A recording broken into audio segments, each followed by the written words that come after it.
আপনারা শুনে অবাক হবেন, এই তথ্য হয়তো অনেকে জানেন না। আমেরিকান সরকার শুধুমাত্র গাজার উপরে হামলা করার জন্য ইসরায়েলি সৈন্যদেরকে 1 বছরে সাহায্য করেছে 2200 কোটি মার্কিন ডলার। ডোনাল্ড ট্রাম্প ক্ষমতায় আসার আগ মুহূর্তে এটা একটা তার নির্বাচনী ইশতেহার ছিল, ইহুদিদের সাপোর্ট পাওয়ার জন্য। সে ইহুদি ইসরায়েলিদেরকে সাথে নেওয়ার জন্য বলেছে যে আমি যদি ক্ষমতায় যেতে পারি তাহলে গাজাকে আমি একটা মৃত্যুপুরীতে পরিণত করব এবং গাজাকে জ্বালিয়ে পুড়িয়ে ছাই বানাই দেব। ঘৃণার সাথে কন্যা উজুবিল্লাহ, ওরা গাজাকে ছাই বানাতে চেয়েছে, আল্লাহ তাআলা ওদের রাষ্ট্রকে জ্বালিয়ে পুড়ে ছাই বানিয়ে দিয়েছে।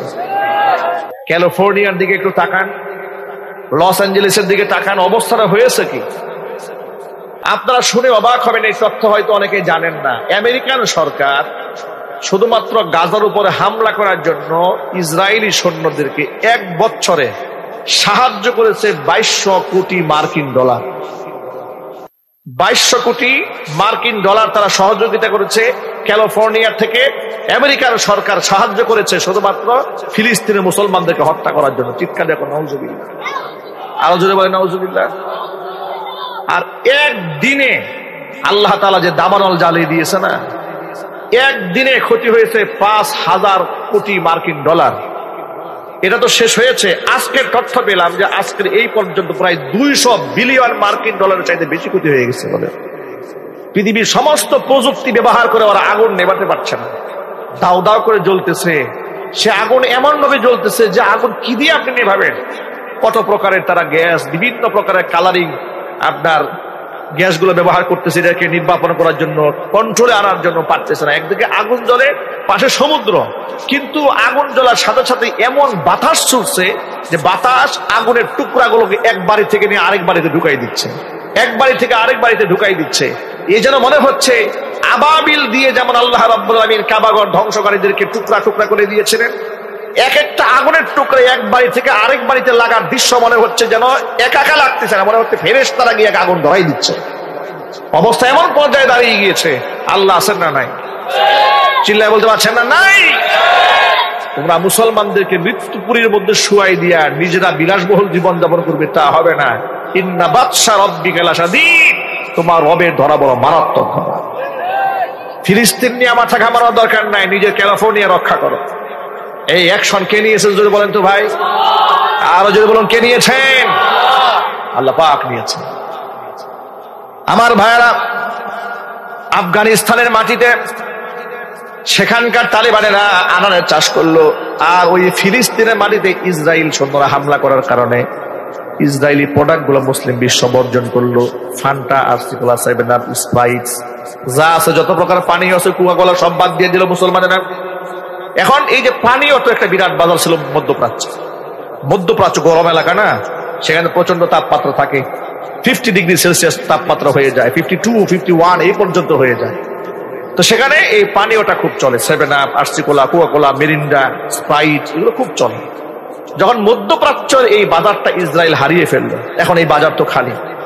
সাফাকুলা তালিবানরা আবিষ্কার করে এই বাজারটা দখল করলো তালিবান সরকার। আলহামদুলিল্লাহ বলেন। বিদেশি মুদ্রা তারা টানা শুরু করলেন। 1 বছর যেতে না যেতেই তারা সুপার কার আবিষ্কার করলো তালিবানরা। কার এমন গাড়ি বানিয়েছে যা বিশ্বের ইতিহাসে, যারা পৃথিবীর মধ্যে সর্বোচ্চ গাড়ি বানায়, যারা BMW, মার্সিডিজ বেঞ্চের মতো, ওদের সাথে পাল্লা দিয়ে চলতে পারে এমন গাড়ি তালিবানরা বানায় ফেললো। এমন বাইক বানালো যে বাইকগুলো হিন্দুস্তানের বাইকের চাইতে আরো প্রযুক্তিগত দিক থেকে অনেক উন্নত। আল্লাহু আকবার বলেন। তাহলে একদিক থেকে বাইক বানিয়ে ফেললো, প্রযুক্তির খাতে তারা অটোমোবাইল কোম্পানির সাথে যোগাযোগ করে কাতারের সহযোগিতা নিয়ে বিশ্ব দরবারে গাড়িটা ছাপাই দেওয়া শুরু করলো। যে জমিনের মধ্যে আফিমের চাষ হয়েছে সেখানে তারা আনারের চাষ করতে শুরু করে দিল। যে মাটিতে আমেরিকা 20টা বছর বৃষ্টির ফুটার মতো গুলি বর্ষণ করেছে, বুম্পিং করেছে, 70,000 তালেবানকে শাহাদাত বরণ করিয়ে দিয়েছে, সেই মাটি থেকে ফেটে দিয়ে আল্লাহ তাআলা সেই মাটির ভেতর থেকে এত মূল্যবান রত্ন ভান্ডার বের করলেন। আপনারা এই উপমহাদেশের মধ্যে শ্রেষ্ঠতম ধনী নীতা আম্বানির নাম নিশ্চয়ই শুনেছেন, মুকেশ আম্বানির নাম শুনেছেন। ভারতবর্ষের তার ছেলের বিবাহের মধ্যে গোটা পৃথিবীর যত প্রকার বড় লোক আছে সবগুলাকে দাওয়াত দিয়ে নিয়ে আসছে, ঠিক না? পত্রপত্রিকা খুব গরম ছিল, মিডিয়া পাড়া কয়েকদিন গরম ছিল এগুলা নিয়ে। তো যাই হোক, নীতা আম্বানি তার গলার মধ্যে যে চেইন ব্যবহার করেছিলেন, একটা নেকলেস ব্যবহার করেছিলেন, পান্নার নেকলেস, ডায়মন্ডের না। ডায়মন্ড একটা পাথর, পান্না আরেকটা পাথর, এটা গ্রিন কালারের হয়। আমি পত্রিকাতে নিজে পড়েছি যে সেটা সম্ভবত একটা রাষ্ট্রের বাজেটের চাইতেও বেশি দাম একটা নেকলেসের মূল্য। এই যে নেকলেস, এত দামি পদার্থ যেটা পান্না, হীরা চুরি পান্না বলে না, হীরা চুরি পান্না, এই পান্নার খনি আল্লাহ আফগানের মাটির মধ্যে তৈরি করে দিল। আরো জোরে কোন সুবহানাল্লাহ। আল্লাহ আছেন না নাই? সাহায্য আছে না নাই? আল্লাহ পাক তাদের এমন ভাবে সাহায্য করতে শুরু করলেন, ওদের দেশের মুদ্রার তুলনায় ইউএস ডলারের মান চলে গিয়েছিল 133 টাকা রুপি, 133 রুপি চলে গিয়েছিল। তালেবান সরকার 2 বছরের মধ্যে সেই ইউএস ডলার তাদের তুলনামূলক ডিফারেন্সে এখন নিয়ে আসছে 50 টাকারও নিচে। আলহামদুলিল্লাহ বলেন, 50 রুপির নিচে নিয়ে আসছে। কিছুদিনের মাথায় ইনশাআল্লাহ শুনতে পাবেন যে আফগানের মুদ্রা ইউএস ডলারকে ছাড়াই গেছে। ভরসা করেছে কার উপরে? আমি এই গল্প আপনাদের সামনে উপস্থাপন করার মাধ্যমে শুধু এই কথা বোঝাতে চেয়েছি, প্রিয় ভাইরা, কোন রাষ্ট্রের যদি ইসলামের বিধিবিধান থাকে, সে রাষ্ট্রের মধ্যে আল্লাহর রহমতের বৃষ্টি বর্ষণ হয়।